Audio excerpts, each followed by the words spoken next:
Hi, my dandelions. How are you? I hope that you've had a good week. It's looking up around here. My husband has a few leads on some employment opportunities, a couple of interviews lined up, so we're hopeful along those lines. I have 3 months worth of my diabetic medicine in stock, so we lose our health insurance. I'm okay there for a while, and trying to be optimistic. And I found a quote from Tim Curry. I'm doing a series on Rocky Horror Picture Show, which of course featured the incomparable Tim Curry. And he said, and I just thought this was so great and I wanted to share it with you. He said, I do try to look on the bright side of life because I think it's dull and annoying to look on the dark side of life, and you're no fun to be with. And I think that's a personal responsibility of everybody. Says it highlights his belief that choosing optimism isn't just about personal well-being, but it's about being a pleasant companion, a choice he views as a fundamental duty for everyone. Boy, that's great. Can we all just be very optimistic, And sure, we're going to have our moments, but generally, I have found, you get what you give in life. So we are optimistic about our employment situation. I told the real estate agent we're going to hold off on putting the house on the market until we know if he's employed or not. I don't need to be homeless at this stage of my life. So anyway, we will keep you apprised of that. Um, I I have been really rolling around in my mind about how to tackle this whole cheating topic, because it is personal. I've told you we've experienced it on both sides of the fence. And I don't want it to be my confessional, you're not interested in that. But I do want it to be helpful. And I think if there are people out there who have suffered either side of it, been the betrayer or the betrayed, then I think that we can offer some guidance to dig out of that dark hole. And sometimes digging out of that hole means leaving it altogether. You know, some if you just really cannot see your way past that, then maybe the answer is you leave. But if there is a true foundation of love there, and two willing and determined, real determined hearts, then there is a way forward. And I'm not saying it's easy, and I'm not saying you will ever forget what happened. You won't. And it will rear its ugly head in different ways that you don't even see coming. And just be prepared for that. Moving forward doesn't mean forgetting. That is a legitimate and tangible wound.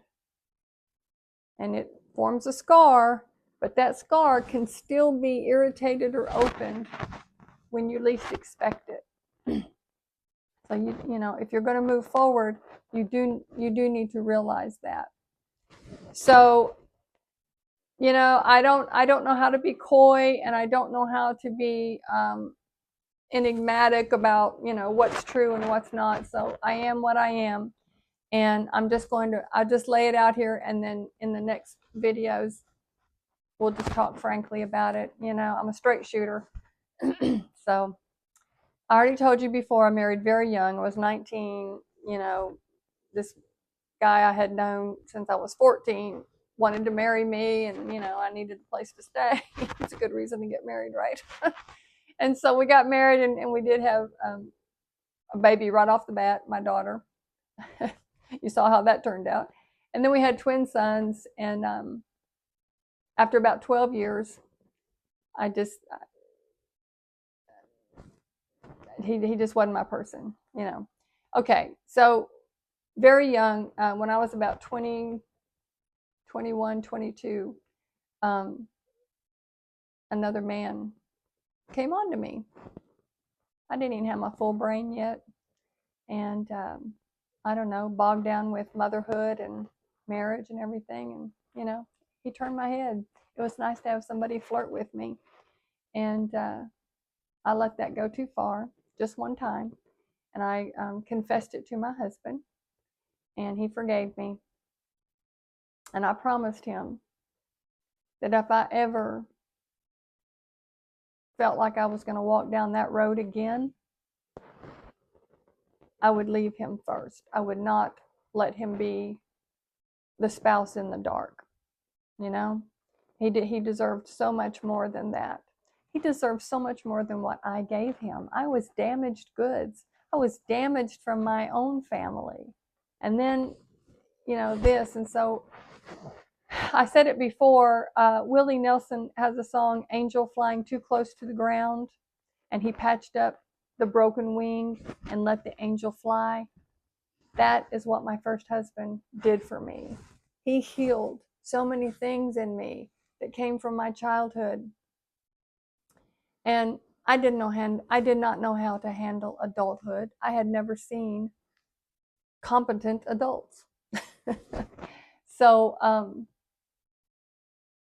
it's a learning experience. And unfortunately, he got the brunt of that. We're still friends. He's had a stroke. He had a stroke before his 70th birthday. He's in a wheelchair. I cook meals and take them over to him. I told him I'll come over and cut his hair. He does a buzz cut. I think I can handle that. We're still on very good terms, but we weren't right for each other. So he's forgiven me for that indiscretion, and I have forgiven myself.